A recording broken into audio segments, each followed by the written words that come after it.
Hello बच्चों, जैसा कि आपको पता है कि अपन ने भी उस लेक्चर के अंदर केमिस्ट्री के कुछ इम्पोर्टेंट रिएक्शंस को कवर किया है। आपको सिखाया है कि कैसे रिएक्शन मैकेनिज्म इनऑर्गेनिक में भी वर्क करती है। कुछ इम्पोर्टेंट क्वेश्चंस लिए थे, शायद आप उस वीडियो को मिस करें तो ज़रूर ध्यान रखना 5 क्वेश्चन आपने नीट एग्ज़ाम या जेईई एग्ज़ाम के मिस कर दिए हैं, इसलिए उस वीडियो को आप मिस ना करें, उसको आप देखें। उसके वेरी इंपॉर्टेंट एमसीक्यू हैं, सीबीएसई बोर्ड को भी नज़र में रख के मैंने वो पढ़ाया है, बेसिक चीज़ें सारी क्लियर की है। अब अपन पीरियोडिक टेबल के बारे में डिस्कस करेंगे और बेसिक से लेकर जहाँ तक नीट और जेईई कवर करते हैं सारे क्वेश्चंस का डिस्कस करूँगा मैं, और पूरी थ्योरी भी पढ़ाऊँगा इसमें। आपको पूरे वीडियो को शुरू से लेकर एंड तक देखना है और बिल्कुल बने रहना है, क्योंकि अब चैनल पे बहुत ज़्यादा वर्क किया जा रहा है और हर तरह के कॉन्सेप्ट्स को आपको डिटेल में जाके बताया जाएगा। ठीक है बच्चों, चलो अब आइए देखिए, सब बोर्ड पे देखो। सबसे पहले जैसा कि 101 मेंडलीवियम है, आपको समझ में आ रहा होगा कि बोर्ड पे पहले सर ने ये लिखा हुआ है। सर ऐसा ये इसको क्यों आपने पहले लिख रखा है, तो इसके लिए मैं बता देता हूँ बच्चों, ये वेरी इंपॉर्टेंट चीज़ है जो हर कोई टीचर ना तो पढ़ाता है और ना बच्चों को बताता है। इम्पोर्टेंट सर ये कैसे है बच्चों, ये जो 110 नंबर का जो एलिमेंट है वो नीट 2020 के अंदर आ चुका है। कैसे आया सर? मैच द कॉलम का क्वेश्चन आया था बच्चों, देखना पेपर उठाकर, मैच द कॉलम आया था, उसके अंदर आपको इस कॉलम को मैच करवाया था, तो ये क्वेश्चन वहाँ आया था। ठीक है, अच्छी फैकल्टी मेंबर्स ने भी इसको सॉल्व नहीं किया था, कहा था कि बच्चों इसकी तो ये तो डेप्थ थ्योरेटिकल नॉलेज होनी चाहिए, जबकि कुछ नहीं, एनसीईआरटी ने सीधा चार्ट बनाया और वहीं से क्वेश्चन आया। मैं कह रहा हूँ कि एनसीईआरटी से क्वेश्चन कैसे डिज़ाइन होते हैं वो आप देखिए वीडियो, सब पता लग जाएगा डिज़ाइन कैसे होते हैं। 101 मेंडलीवियम है, एमडी से रिप्रेजेंट करते हैं। 102 नोवेलियम है, एनो से रिप्रेजेंट। 103 लॉरेंसियम है। 104 रूथफोर्डियम है। ध्यान रखना सभी इंपॉर्टेंट चीज़ है ये। 105 डूडेनियम है, डीबी। एक बार देख लोगे तो बाद में आपको प्रॉब्लम नहीं होगी, चीज़ें क्लियर हो जाएगी, बस एक बार ध्यान से देख लोगे। सिब्रोनियम एसजी है। 107 बोरेनियम है, बीएच है। 108 हेस्नियम है, एचएस है। 109 ये होगा मैथ्रेनियम है, एमटी से रिप्रेजेंट करते हैं। 110 ये आ चुका है लेकिन फिर भी देख लो एक बार। 111 रोटेंगिजियम है और एक सिबोरोनियम है जो 112 है, तो इसलिए आपको ये सारी चीज़ें याद रखना, उसको CN से रिप्रेजेंट करते हैं, ध्यान रख लेना उसको भी, है ना बच्चों। तो ये सारा एक बार इनको थोड़ा सा रिवाइज करोगे दिमाग में आ जाएगा। ये बहुत इंपॉर्टेंट चीज़ थी जो बताया मैंने, कहीं टीचर इसको पढ़ाते नहीं हैं और मिस कर जाते हैं। अब आपको जो मैं बता रहा हूँ, एक लेबलिंग, एक आपको नोमेनक्लेचर बता रहा हूँ। किसका नोमेनक्लेचर सर? क्या बॉटनी है? नहीं बेटे, नोमेनक्लेचर में आपको पढ़ाएंगे 100 से ऊपर वाले जो भी एलिमेंट है। 101 इसका नोमेनक्लेचर जो क्या नाम होगा या कैसे नाम होगा, तो इसमें ध्यान रखना, अगर 0 है तो आप नील कहेंगे, इसको अन कहेंगे, इसको बाई कहेंगे, इसको ट्राई कहेंगे, इसको क्वाड कहेंगे, है ना। ऐसा याद रख लीजिए बच्चों। हैं 4 को क्वाड हो गया, 5 पर पेंट हो गया, 6 पर हेक्स हो गया, है ना, और 7 को सेप्ट कह दिया आपने, है ना बच्चों। और इस पे आगे ऐसे ही IUM लगा दिया जाएगा। जैसे आपको इसको लिखोगे तो अन नील IUM, अन नील अन, फिर वापस अन आएगा, फिर IUM आ जाएगा। वैसे आएगा अन नील, फिर आएगा बाई नियम। ठीक है, ऐसे आपको IUM पीछे लगाना है, सबको ऐसे ही लेबलिंग करनी है। जैसे 107 है तो कैसे लेबलिंग करोगे? अन नील सेप्ट नियम। ठीक है, ऐसे ही आपको लेबलिंग करना आना चाहिए। ये आप एनसीईआरटी से एक बार रिवाइज करोगे, सब चीज़ें क्लियर हो जाएगी। मेरे को बेसिक चीज़ थी वो बताना था, एक बार बता दिया। ठीक है बच्चों, ये नामकरण आप देख लेना, नोमेनक्लेचर। ठीक है, उसके बाद आप पीरियोडिक टेबल पे सीधे आओ और पहले बात ही पीरियोडिक टेबल से करते हैं।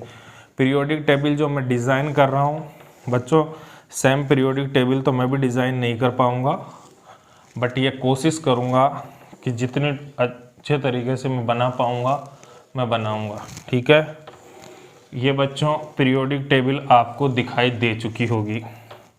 आपने कहा सर पीरियोडिक टेबल जैसा लग तो नहीं रहा, नहीं लग रहा, लेकिन लगेगा, देखना अभी। ठीक है बच्चों। अच्छा सर ये क्या है, ये एडथ वर्ग है आपका, एडथ। ठीक है, एडथ ग्रुप है। अब आपको पता है ये मेटल वाला ग्रुप होता है पूरा। ठीक है दोस्त, ये ट्रांजिशन एलिमेंट्स वाला आ जाता है, ये ट्रांजिशन एलिमेंट्स आ जाते हैं इसमें आपके। ठीक है बेटे, ये भी मेटल है। ठीक है बेटे, ये कौन सी मेटल है, दोनों अलग अलग है। एक तो बेस मेटल है ये क्षारीय मृदा तत्व हैं। ठीक है, दोनों आपको याद होने चाहिए। हाइड्रोजन से स्टार्ट होगा, हाइड्रोजन, लिथियम है, ली ना की रब से फरियाद। ठीक है बच्चों, ये थोड़ा सा एक ट्रिक याद रख लो, हैली ना की रब से फरियाद। ठीक है, ये लैंथेनाइड है, ये एक्टेनॉइड है। अच्छा बच्चों, इससे क्वेश्चंस जो आएंगे उसको ध्यान से समझने की कोशिश करना। इसकी अगर मैं बात करूँ तो ये फर्स्ट पीरियड है, ये सेकंड पीरियड है, ये थर्ड पीरियड है, ये फोर्थ पीरियड है, ये फिफ्थ पीरियड है, ये सिक्स्थ पीरियड है, ये सेवन्थ पीरियड है। ठीक है बच्चों, सेवन्थ इनकम्प्लीट है, लेकिन अब कंप्लीट होने पे चल रहा है। ये भी इनकम्प्लीट अपूर्ण कहते हैं इसको, लेकिन अब कंप्लीट होने पे चल रहा है। यहाँ पर आप बात करेंगे तो ये थर्ड है। थर्ड कौन सा है, ये फर्स्ट है। फर्स्ट क्या है, ए है, ये सेकंड ए है, ये थर्ड बी है, ये फोर्थ बी है, ऐसे चलेगा। ये फिफ्थ बी आ जाएगा, ये सिक्स्थ बी आ जाएगा, और ये सेवन्थ बी आ जाएगा। ठीक है बच्चों, और ये एट्थ बी, और ये फिर वापस फर्स्ट ए यहाँ हुआ, सेकंड यहाँ पे आएगा, फर्स्ट बी और सेकंड बी। ठीक है दोस्त, ये फर्स्ट बी है, ध्यान रख लेना बच्चों। थर्ड बी है, ये थर्ड बी सबसे बड़ा है, बिगेस्ट ग्रुप अगर मानते हो तो वो ये थर्ड बी है। उसके अलावा फर्स्ट बी यहाँ होगा, सेकंड बी यहाँ होगा। एनसीईआरटी में मिस्टेक अब तो सही होकर आ गई होगी, न्यू एनसीईआरटी। यहाँ पर वापस आपको यहाँ से स्टार्ट करना है, थर्ड ए से, फोर्थ ए, फिफ्थ ए, सिक्स्थ ए। सर आपने इतना जल्दी कैसे पीरियोडिक टेबल डिज़ाइन कर दी? बच्चे डिज़ाइन करना नहीं था, पीरियोडिक टेबल में एलिमेंट्स लिखने नहीं थे, ये कॉन्सेप्ट्स बताने थे। जो कॉन्सेप्ट्स क्लियर करने के लिए इसको डिज़ाइन किया गया है। ठीक है, अब कॉन्सेप्ट्स आपके क्लियर कैसे हो रहे हैं वो देखिए। अब देखो आपके कॉन्सेप्ट्स क्लियर होते हैं बच्चों कैसे।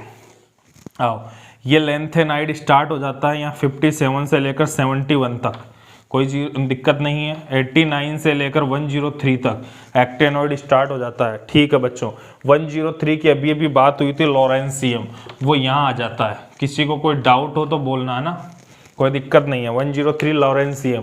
अभी हमने बात की 104 की भी, 105 की भी, 106 की भी, की या नहीं की, कर ली ना। अच्छा, तो 10 नंबर का जो आया था वो याद रह गया। अच्छा, अब आपको बात करना है कि ये कौन सा पीरियड है, first period, second period, third period, fourth period. इनके अंदर आप एक चीज़ याद रखो, 2 क्या याद रखना है, 2 8 8 18 18 32। सर ये क्या है? कुछ नहीं बच्चों, ये क्या है वो बताता हूँ मैं।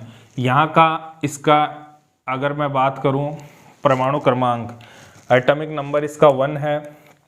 इसका एटॉमिक नंबर की मैं बात करूँगा तो इसके आपको 3 हैं, इसके एटॉमिक नंबर 11 है, इसके 19 है, इसके 37 है, और इसका कितना है 55 है, इसका कितना 87। सर ये कहाँ से लिख दिया आपने इतना जल्दी? बेटे कुछ नहीं, एक में आपने 2 जोड़ा तो 3 बना, एक में 2 जोड़ा, यहाँ पर कितना जोड़ा 8 जोड़ा तो 19 बना।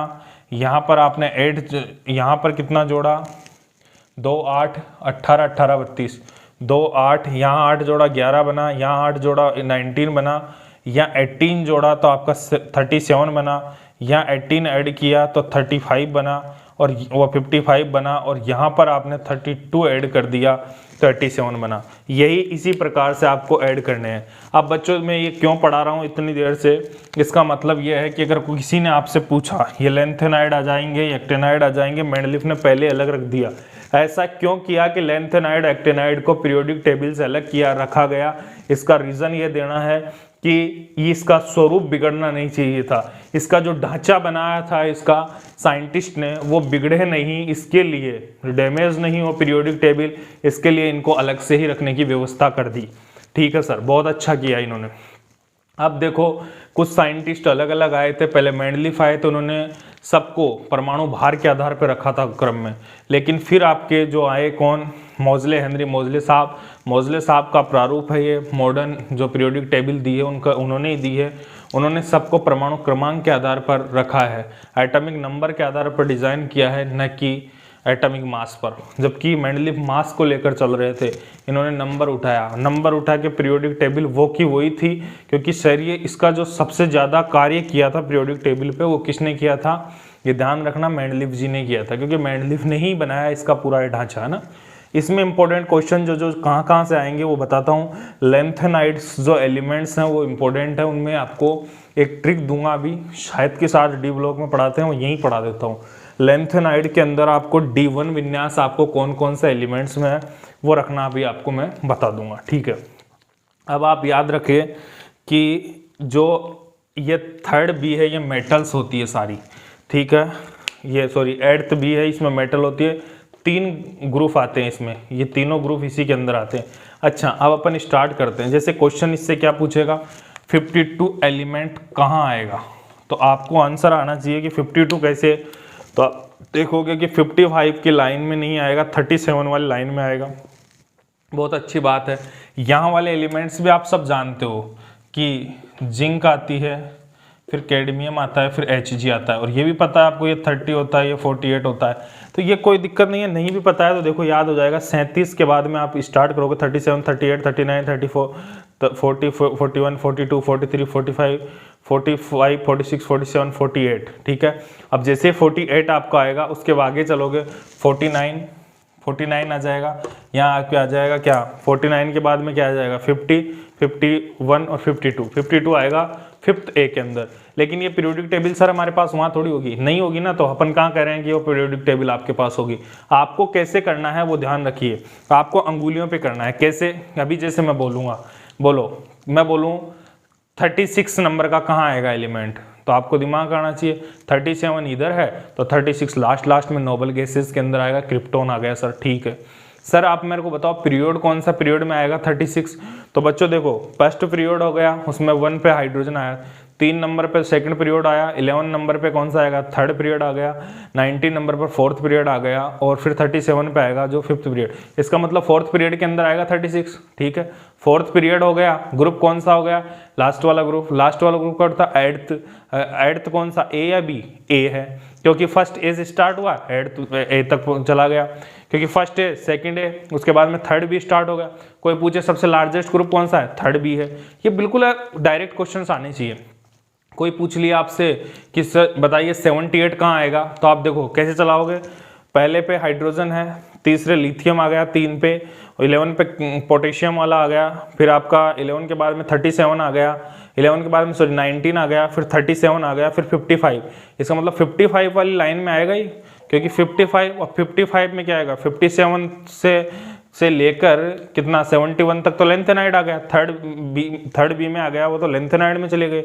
उसके बाद में अब चलो 72 से स्टार्ट हो जाओ, 72 पे क्या हो गया, फोर्थ बी आ गया, 72, 73, 74, 75, 76, 78। अब इसका मतलब देखो fourth B, fifth B, six B, seventh B, इसका मतलब एट्थ में यहाँ से एट्थ चलेगा 1 2 3 एट्थ, तो एट्थ बी में आएगा, और एट्थ बी का भी सेकंड वाला ग्रुप होगा वो। ठीक है बच्चों, इसमें किसी को कोई डाउट नहीं है। ऐसे डायरेक्ट अंगुलियों पे पीरियोडिक टेबल सॉल्व करना आना चाहिए।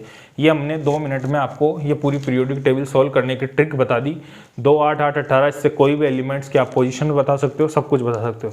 ये लेंथेनाइड वाले एलिमेंट्स नहीं, एक्टिनाइड वाले एलिमेंट्स होते हैं। लेंथेनाइड एक्टिनाइड कॉन्ट्रैक्शन भी पढ़ाया जाता है, सबसे ज़्यादा होता है एक्टिनाइड कॉन्ट्रैक्शन। लेंथेनाइड की तुलना में एक्टिनाइड कॉन्ट्रैक्शन ज़्यादा होता है। ठीक है बच्चों, ये समझ में आया। अब आपको पीरियोडिक टेबल में आगे की ओर स्टेप चल रहा है, वो कुछ साइंटिस्ट के नाम अब पढ़ाऊंगा मैं पीछे वाले पोर्शन को, उसमें क्या है वो पढ़िए आप। क्या है बच्चों, देखो कुछ साइंटिस्ट हैं जैसे कि एक तो डॉवेराइनर ने क्या दिया, डॉवेराइनर का त्रिक क्या कहता है कि लिथियम पोटेशियम और ये जो आपका हेलिनाकिरब, लिथियम पोटेशियम रुबिडियम, इन दोनों का जो आपने क्या निकाला, ये सॉरी इसको नहीं, आप लो हेलिनाकिरब, है ना, इन दोनों के जो मास का जो एवरेज है वो किसके बराबर होगा, इसके बराबर होगा, क्योंकि इसका और इसका दोनों का एवरेज इसके मास के बराबर होगा। 40 प्लस कितना 6 लगभग बाई 2 लगभग 23, और इसका मास भी इतना ही होता है, तो इसका एवरेज इनके बराबर होगा। ठीक है, किसी को डाउट नहीं है।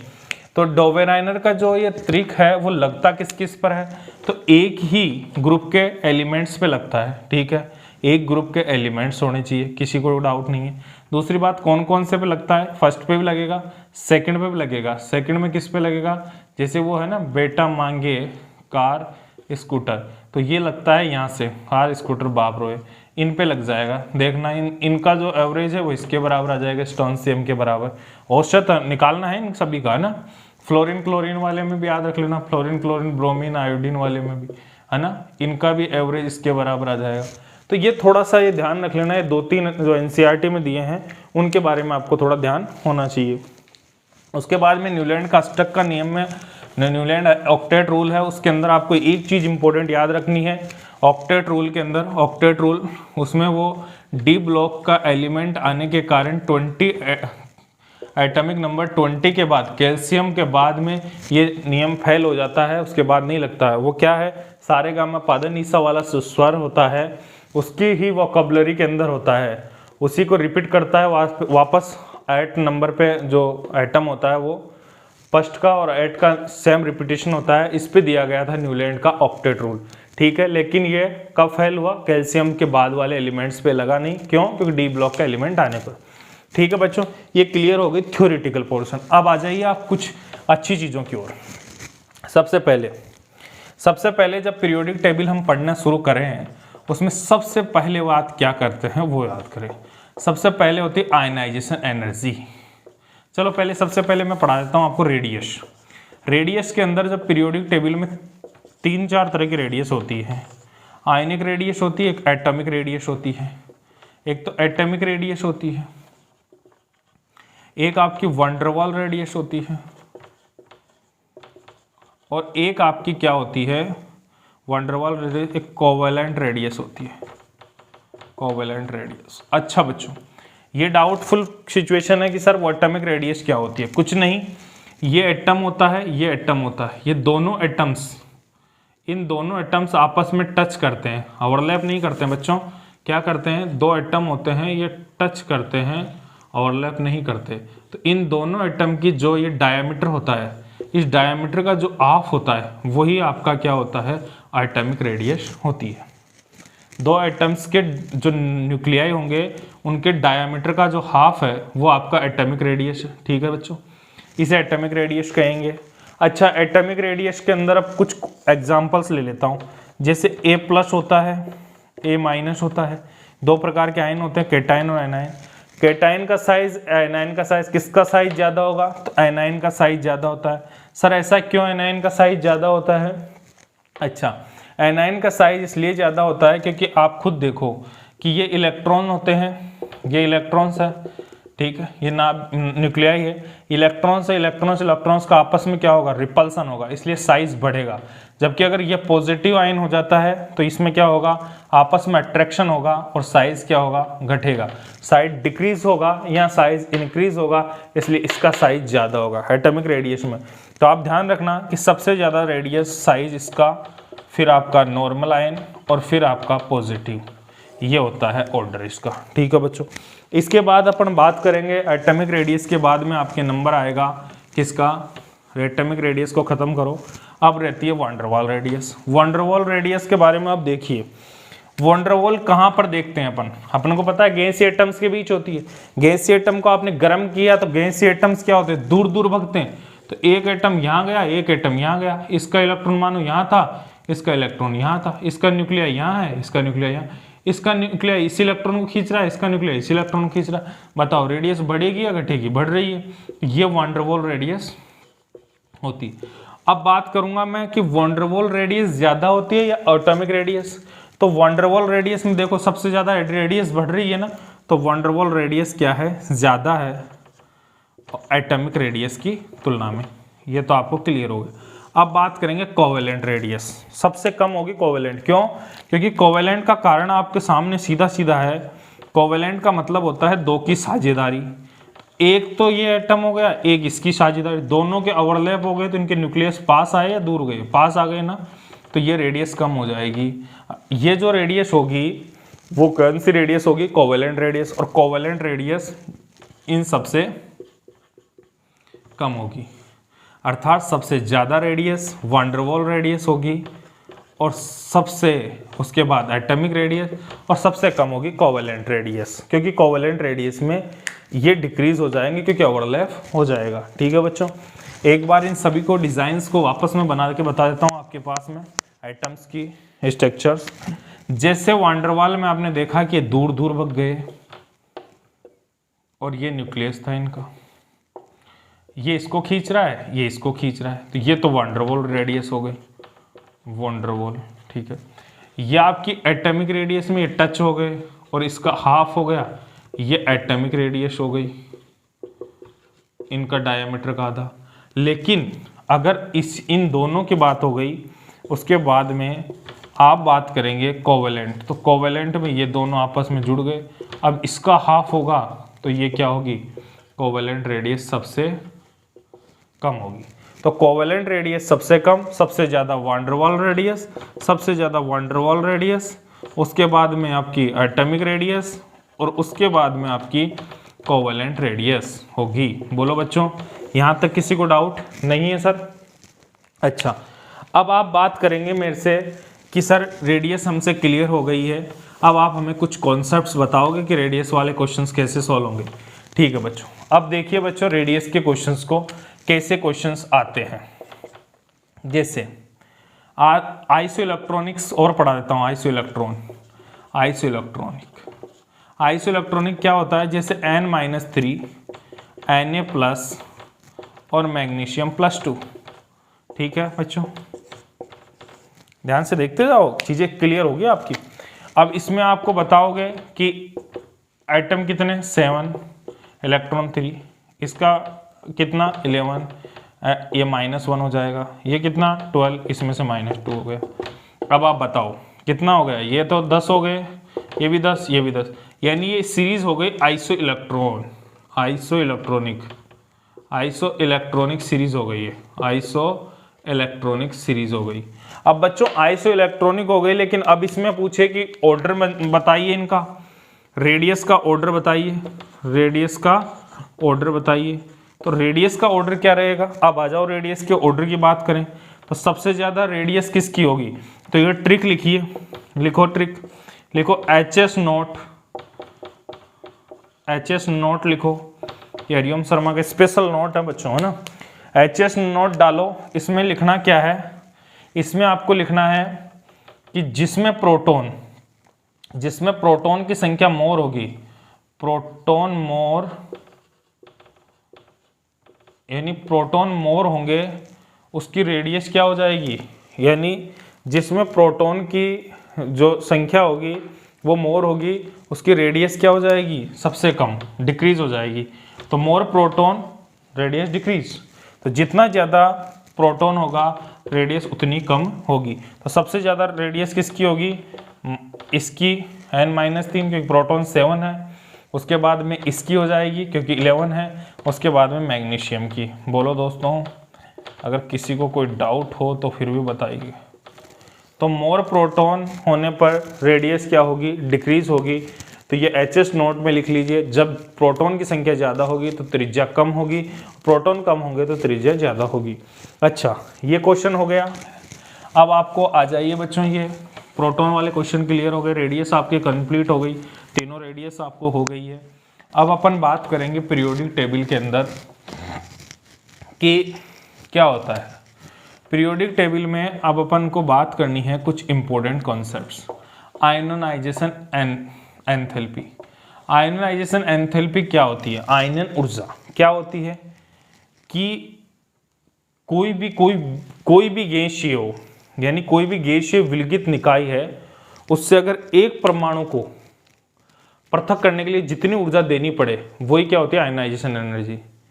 यानी जितनी एनर्जी रिक्वायर होगी किसी आइसोलेटेड सिस्टम से, यानी एनर्जी जितनी रिक्वायर होगी, एनर्जी रिक्वायर्ड कब? कोई भी आइसोलेटेड सिस्टम हो उससे क्या करने के लिए? वन इलेक्ट्रॉन को निकालने के लिए, एक इलेक्ट्रॉन को निकालने के लिए। और किससे निकालना है?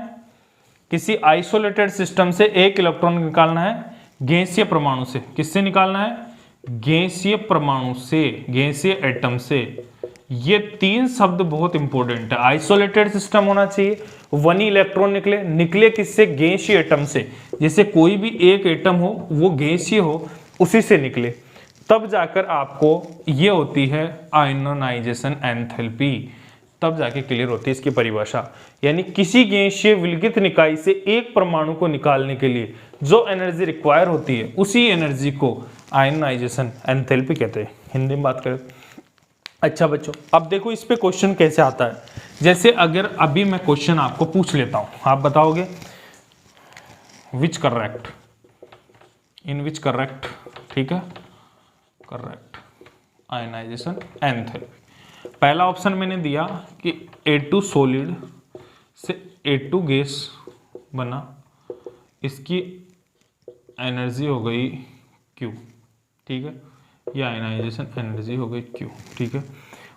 सेकंड ऑप्शन था A2 गैस से A2 गैस गया 2 इलेक्ट्रॉन और ये बना दिया आपने Q, इसकी आयनाइजेशन एंथैल्पी। सी ऑप्शन आ गया A सॉलिड से A गैस गया और इसकी आयनाइजेशन एंथैल्पी हो गई। कौन सा करेक्ट है? तो बच्चों इसका आंसर क्या आएगा? कोई भी करेक्ट नहीं है। सर क्यों नहीं करेक्ट?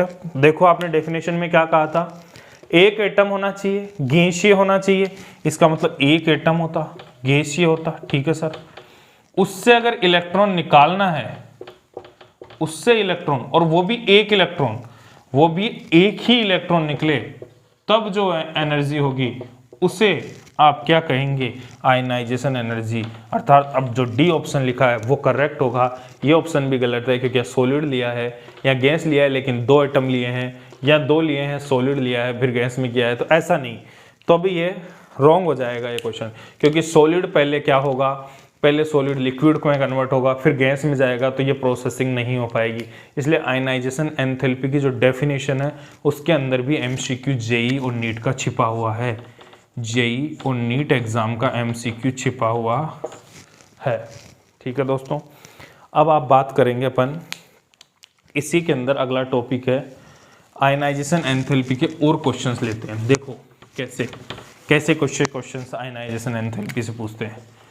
जैसे कि मैं बात करूं कि lithium, boron, carbon, nitrogen, oxygen, fluorine, इसमें लिथियम, बेरिलियम, बोरोन, वापस देख लो, lithium, beryllium, boron, carbon, nitrogen, oxygen, ठीक है। यहाँ पर अगर मैं बात करूँगा बच्चों, तो अगर आपको यहाँ तक बात करें तो किसकी आयनाइजेशन एंथैल्पी होगी, तो मैं अगर पहले बताऊँ आपको तो आप पढ़ोगे ये क्या है सर? आयनाइजेशन एंथैल्पी है बच्चों। सर ये IP है। हाँ बेटा IP है ये। तो सर ये IP तो है, ये तो समझ में आ रहा है IP है, लेकिन हमारे ये समझ में नहीं आया कि सर आपने इसको तो ज़्यादा कर दिया, इसको ज़्यादा कर दिया, ऐसा क्या किया आपने, इसको ऐसे ऐसे ऐसे चिन्ह से क्या कर दिया? बेटे कुछ नहीं, इसको समझिए। ये 1s2 है, ये 2s2 है, ठीक है, ये 1s2 है, ये 2s2 है, ये 2p1 है, ये 1s2 है, ये 2s2 है, ये 2p3 है, अच्छा सर, फिर ये क्या है? ये 1s2 है, ये 2s2 है, ये 2p4 है। अच्छा बेटा, अब सर हमारे कुछ समझ में आ रहा है। 1s2 है, 2s1 है। अच्छा सर, आप ये कहना चाह रहे हो कि जो आउटर मोस्ट फील्ड है उसको देखिए, देख रहे हैं सर, इसको भी देखो, ठीक है। तो इसका आउटर मोस्ट में p1 है इलेक्ट्रॉन है, ठीक है, निकालना आसान है तो कोई दिक्कत नहीं है। लेकिन यहाँ पर हाफ फील्डेड है, और हाफ फील्ड से अगर आपको कुछ निकालना हो, हाफ फील्डेड से अगर आपको कुछ निकालना है तो एनर्जी बहुत ज़्यादा देनी पड़ेगी। तो इसके लिए तो इसका मतलब इसकी सबसे ज़्यादा हो गई, ठीक है सर, हो गई ज़्यादा। अच्छा, फिर इसकी ज़्यादा कैसे होगी सर फ्लोरीन की? बेटे कुछ नहीं, उधर जाओगे रेडियस डाउन होगी, तो डाउन द ग्रुप जब जैसे जैसे जाओगे रेडियस घटेगा, रेडियस घटेगा तो नाभिक का जो आकर्षण है, अट्रैक्शन है, वो बढ़ेगा। जैसे वो बढ़ेगा तो उसको इलेक्ट्रॉन को निकाल पाना कठिन हो जाएगा, तो यहाँ से इलेक्ट्रॉन आसानी से नहीं निकल पाएगा इसकी तुलना में, इसलिए इसकी ज़्यादा हो जाएगी। इसकी इसलिए ज़्यादा है क्योंकि हाफ फील्डेड है, ठीक है, और नियॉन की तो सबसे ज़्यादा होनी है। क्यों? क्योंकि फुल फील्डेड है और नोबल गैस है। नोबल गैस की तो बच्चे बात 1000 के ऊपर करो ना, 1200, 1800, 2000, इस पे बात करो, ठीक है सर। आपने यहाँ एग्जाम्पल दे दिया हाफ फील्ड, बहुत अच्छी बात। यहाँ आपने एग्जाम्पल दे दिया ऑक्टेट, कंप्लीट ऑक्टेट, बहुत अच्छी बात। यार आपने ये सब चीज़ें बोली कि आपने बोला कि नियॉन का कंप्लीट ऑक्टेट है, बहुत अच्छी बात है, कंप्लीट ऑक्टेट। अच्छा सर, सही बात बोल रहे हो। तो सर आपने यहाँ नियॉन का कंप्लीट ऑक्टेट कह दिया, नाइट्रोजन का हाफ फील्ड कह दिया, तो सर हमें एक चीज़ और बताओ बेटे, पूछो सर यहाँ क्या है? अच्छा, यहाँ पर दोस्तों नया सिस्टम है, यहाँ पर भी ये फुल फील्ड है। एक तरीके से आप देखो कि S1 में 2 इलेक्ट्रॉन है, दोनों के दोनों इसमें आ गए, इसलिए बेरिलियम की भी आयनाइजेशन एंथैल्पी बोरॉन से ज़्यादा होगी। और ये जेई और नीट का स्पेशल क्वेश्चन हो चुका है आपका तैयार बेटे। अब इसमें से आ जाए तो कोई प्रॉब्लम नहीं है, ठीक है। तो इसका स्क्रीनशॉट ले लीजिए, समझ लीजिए इन चीज़ों को, सारी चीज़ क्लियर कर दी है मैंने इसमें ना, ठीक है। अब आओ, अब आपको आयनाइजेशन एंथैल्पी से क्वेश्चंस का कैसे और क्वेश्चन क्या आएंगे सर? आएंगे सर बेटे, देखो बताओ, एल्यूमिनियम प्लस प्लस और एल्यूमिनियम प्लस प्लस प्लस, कौन सा स्टेबल ज़्यादा है? ऑर्डर लिखना है। किसका ऑर्डर लिखना है सर? स्टेबिलिटी का ऑर्डर, स्टेबिलिटी ऑर्डर लिखना है, ठीक है। किससे लिखें स्टेबिलिटी का ऑर्डर? आयनाइजेशन एंथैल्पी से लिखोगे। किससे लिखोगे? कैसे लिखे सर? देखो बेटे, इसका इलेक्ट्रॉनिक विन्यास लिख दो, 1s2 2s2।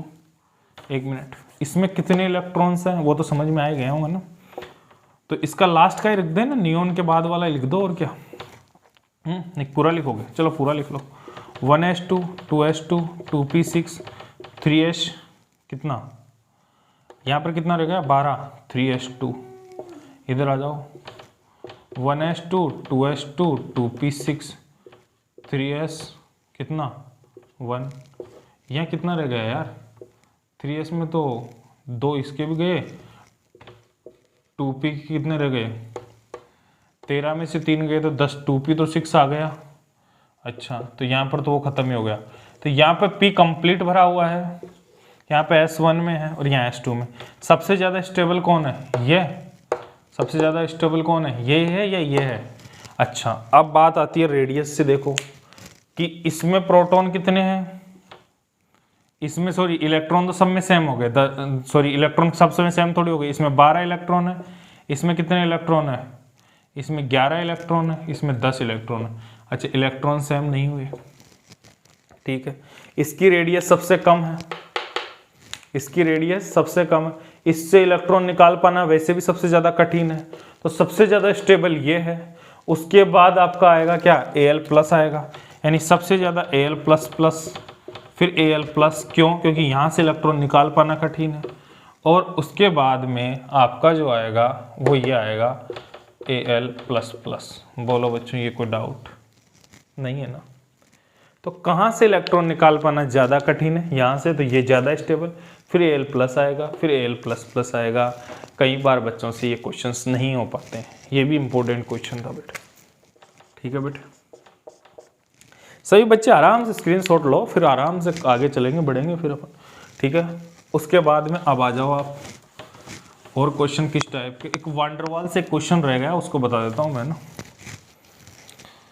जब पीरियोडिक टेबल में आप इधर से इधर और इधर से इधर, तो एटॉमिक रेडियस आप जब भी पीरियोडिक टेबल में यूं जाते हो तो एटॉमिक रेडियस क्या होती है, डिक्रीज होती है। यहाँ आने पर एटॉमिक रेडियस बढ़ती है, माना बच्चों। अच्छा, एटॉमिक रेडियस इसलिए बढ़ती है क्योंकि जो नाभिक का जो न्यूक्लियस का अट्रैक्शन है वो कम होता जाता है। जैसे बच्चा अगर घर पर रहता है अट्रैक्टिव ज़्यादा रहता है पेरेंट्स से, पेरेंट्स का आकर्षण रहता है। बच्चा घर से बाहर गया, हॉस्टल में रह रहा है, कोई दिक्कत नहीं है, मजे करो बच्चे। मेडिकल कॉलेज में गया, बिल्कुल आनंद है, आप क्या टेंशन है, आप किसका प्रेशर है, मजे से घूमो, कोई दिक्कत नहीं है। तो ये चीज़ें हैं बच्चों कि अगर आप जितना दूर जा रहे हो आपके घर से, वही बात यहाँ न्यूक्लियस में लगती है कि इसके घर से ये बेटे बेटी इसके यहाँ तक पहुँच रहे हैं, ये बेटे पोते पहुँच के, अब इनका अट्रैक्शन इसका इतना नहीं चलता ना कि अब ये इससे मान जाएगा। यहाँ क्या हो रहा है, यहाँ घर एक ही है, साला क्या हो रहे हैं, जितने पैदा हो रहे हैं साले यहीं रह रहे हैं, ज़्यादा अट्रैक्शन है। तो इसलिए यहाँ पर अट्रैक्शन ज़्यादा है, इसलिए इसकी रेडियस डिक्रीज होती है, इधर रेडियस इंक्रीज होती है। एक बहुत स्पेशल चीज़ जो आपको डी ब्लॉक के अंदर पढ़ने को मिलती है वो बता देता हूँ। यही डी ब्लॉक की अगर मैं बात करूँ थर्ड पीरियड की, उसमें बता रहा हूँ, है ना, इसको ध्यान से देख लो। यहाँ क्या होता है कि स्कैंडियम फैमिली में जैसे आप जिंक तक जाते हो तो आप ध्यान रखना कि स्कैंडियम में आप 7 तक जाओगे ना, 7th तक, किस तक, 7th बी तक जाओगे, तब तक तो डिक्रीज होगी ये। स्कैंडियम, टाइटेंडियम, वेनेडियम, क्रोमियम, मैग्नीज, है ना, तो यहाँ तक ऐसे जाते हैं तो डिक्रीज होती है। उसके बाद अचानक से बढ़ेगी। इसका रीज़न क्या है, इसका रीज़न ये है, उसके बाद ये मेटेलिक एलिमेंट्स जैसे आएंगे उसके बाद ये अचानक से बढ़ जाती है। ठीक है, अचानक से बढ़ेगी। ट्रांजिशन एलिमेंट्स में जो कंप्लीट है उनको ट्रांजिशन, उनको संक्रमण तत्व नहीं कहते हैं। जैसे जिंक संक्रमण तत्व नहीं है, कॉपर संक्रमण तत्व आता है। ट्रांजिशन एलिमेंट कौन है, कॉपर है, जिंक नहीं है, क्योंकि वो कंप्लीट है। ठीक है बच्चों, तो ये आपको याद होना चाहिए। दूसरी चीज़ आपको एक बहुत अच्छी क्वेश्चन बता दे रहा हूँ मैं अभी कि boron, carbon, nitrogen, oxygen, fluorine और नियोन, अगर इनमें मैं बात कर लूँ ना बच्चों, तो इधर जाने पर क्या होगा, त्रिज्या डिक्रीज होगी, ये कन्फर्म है। लेकिन यहाँ जाकर अचानक बढ़ती है। लेकिन वो बढ़ती कहाँ से, ये ध्यान रख लेना। अगर यहाँ पर कितनी है, 2 है ना, जैसे लिथियम से स्टार्ट हो जाती है तो 2 पॉइंट, यहाँ 1.5 है तो यहाँ 1.4 है, तो इसकी ज़्यादा नहीं होती है, इसकी इन दोनों से ज़्यादा होती है। यानी ऐसा मान लीजिए आप, इसकी 1.5 है, इसकी 1.4 है और इसकी भी 1.4 के लगभग है, तो इसकी 1.45। यानी नियोन की त्रिज्या ऐसा नहीं है कि सबसे ज़्यादा हो जाएगी, केवल ये ध्यान रख लेना ऑक्सीजन और फ्लोरीन की तुलना में नियोन की ज़्यादा होती है। वांडरवाल आ जाता है यहाँ पे, ठीक है, क्योंकि ऑक्टेट कंप्लीट हो जाता है। ठीक है बच्चों, तो ये इंपॉर्टेंट ध्यान रखना है बच्चे कि ऑक्सीजन और फ्लोरीन की तुलना में ही नियोन की रेडियस ज़्यादा होगी। ऐसा नहीं है कि नाइट्रोजन की से भी ज़्यादा नियोन की हो जाएगी। ठीक है बच्चों, ये हो गया अपना कंप्लीट।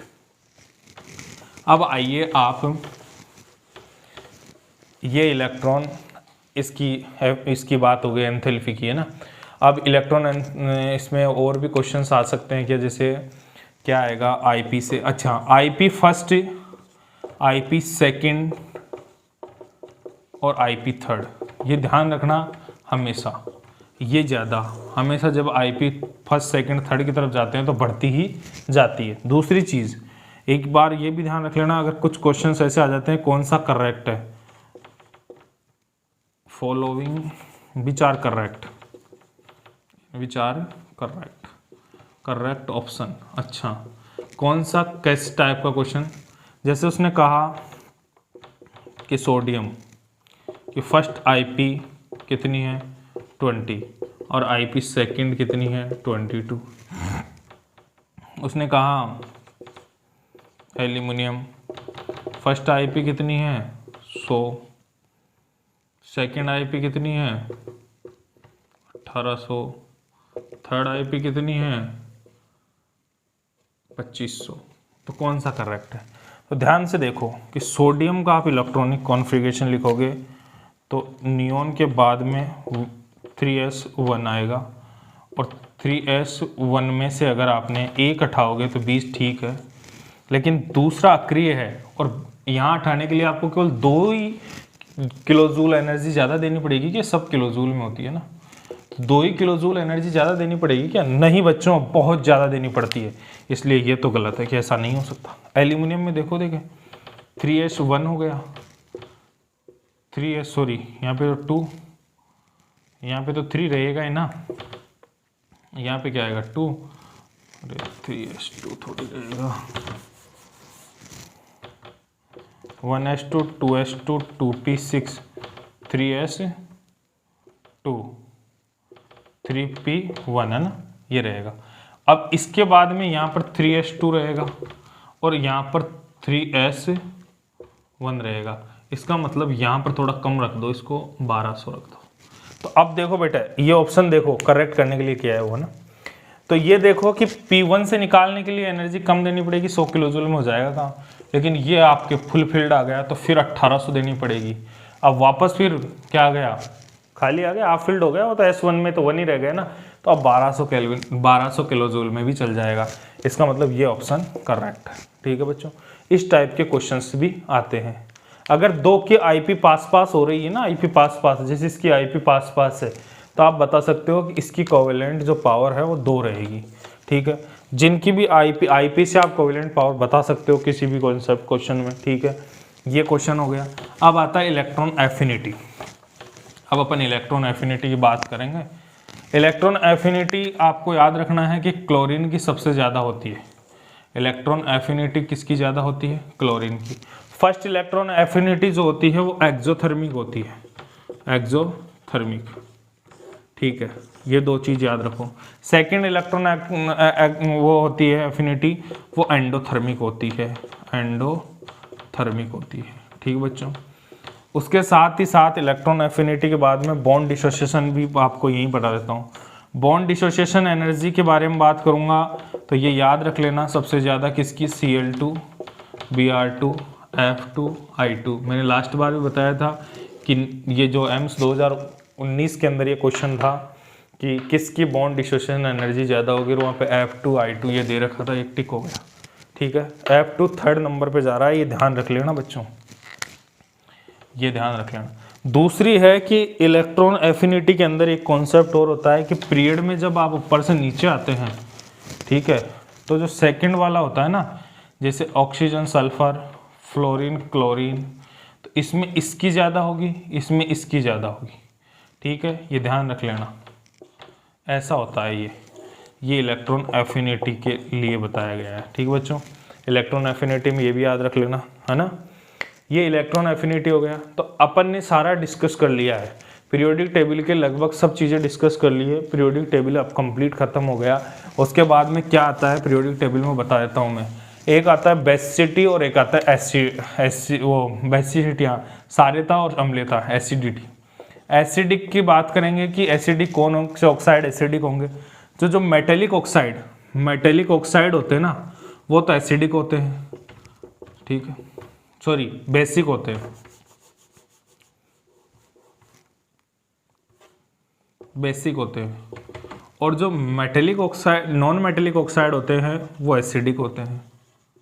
ठीक है, वो एसिडिक होते हैं। अच्छा दोस्तों, ये तो क्लियर है, यहाँ पे क्लियर है। इधर से इधर जाओगे तो एसिडिटी का ऑर्डर घटेगा, इधर से इधर आएंगे तो एसिडिटी बढ़ेगी। क्यों? क्योंकि मेटेलिक गुण बढ़ रहे हैं, इधर मेटेलिक गुण नॉन मेटेलिक गुण ज़्यादा आ रहे हैं, इसलिए एसिडिटी घट रही है। ठीक है, उसके बाद में अगर मैं बात कर लूँ इसके अंदर पीरियोडिक टेबल के अंदर और क्वेश्चन किस टाइप के क्वेश्चन आते हैं वो भी देख लो। क्या होता है बच्चों कि एसिडिक मेटेलिक बेस, या आपको बेसिसिटी एसिडिक सब समझ में आ गया है। अब इसमें एक टाइप का क्वेश्चन और आता है, वो क्या आते हैं कि जैसे जिसकी ऑक्सीडेशन स्टेट ज़्यादा होती है उसका ज़्यादा एसिडिक नेचर होता है, और जिसकी कम ऑक्सीडेशन स्टेट होती है उसका कम एसिडिक नेचर होता है। और जो एसिडिक नेचर होता है वो आपका प्रोपोर्शनल होता है के वैल्यू के, और वित्त क्रमानुपाती या यूनिवर्सल होता है 1 पी के वैल्यू की। ठीक है, यहाँ तक भी क्लियर हो गया, किसी को कोई डाउट नहीं है? तो ये भी आपका क्लियर हो गया। अब आपको रेडियस पढ़ना इंपॉर्टेंट होता है। अब देखो आयनिक रेडियस निकालने का एक फॉर्मूला दे रहा हूँ बच्चों, इसको डायरेक्ट याद रख लो, स्टीवेशन शूमाकर फॉर्मूला के रूप में भी इसको RA plus RB minus 0.09 delta x।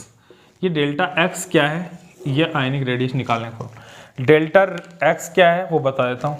ये आपको कोई भी एलिमेंट दिया जाएगा, उनकी आपस में जो है इलेक्ट्रॉन एफिनिटी का जो अंतर होगा, वो इलेक्ट्रॉन एक्टिविटी का जो अंतर होगा वो होता है, इसका डिफरेंस होता है डेल्टा x। इसको जब से आप सॉल्व करोगे तो आपको ये निकल के आ जाएगी बंद लंबाई। तो बंद लंबाई निकालने का, बॉन्ड लेंथ निकालने का ये फॉर्मूला है, बॉन्ड लेंथ। समझ में आ गई क्या? अब आपको कोई दिक्कत हो, कोई प्रॉब्लम हो तो फिर बताओ, कमेंट में भेजो, कोई भी तरह का कोई डाउट हो तो। अब अपन बात कर ऑलरेड रेशियो के अनुसार क्या है, वो कुछ थ्योरेटिकल पोर्शंस है, मूल्यांकन और उसका फॉर्मूला आप देख लेना। और ये क्या नाम से आप ये ध्यान रखना, एक पीछे एक दे रखा है कि जो मेटल्स हैं वो तो 78% मेटल्स होती है, 20% के लगभग नॉन मेटल्स होती है। ठीक है बच्चों, अब अपन ने पीरियोडिक टेबल को लगभग कंप्लीट कर दिया है। वैसे फिर भी इसके कुछ एमसीक्यू में अच्छे लेवल के एमसीक्यू जो जेईई और नीट में पूछे गए उनको मैं डिस्कस करूँगा। और आप इस चैनल को सब्सक्राइब करें, शेयर करें और ये ध्यान रखें ज़्यादा से ज़्यादा बच्चों को इससे जोड़ें ताकि हर बच्चे को इसका बेनिफिट मिले। क्योंकि मैं हर कंटेंट को 40 से 50, 30, 35 मिनट तक में लगभग चैप्टर कंप्लीट कर दूंगा। ये बोर्ड के लेवल में पूरा चैप्टर का रिवीजन करवा दिया है, पीरियोडिक टेबल में कुछ नहीं रहा, इंपॉर्टेंट सारे कॉन्सेप्ट्स डिस्कस कर चुके हैं, यहीं से क्वेश्चन आते हैं, इनके अलावा कोई भी क्वेश्चन नहीं बनता है पीरियोडिक टेबल से। ठीक है बच्चों, आपको जितना भी था डाउट थे सारे क्लियर किए हैं मैंने। और फिर भी अगर कोई डाउट है तो आप कमेंट में भेजें, हर तरह के डाउट को आपको सॉल्व किया जाएगा। Thank you very much.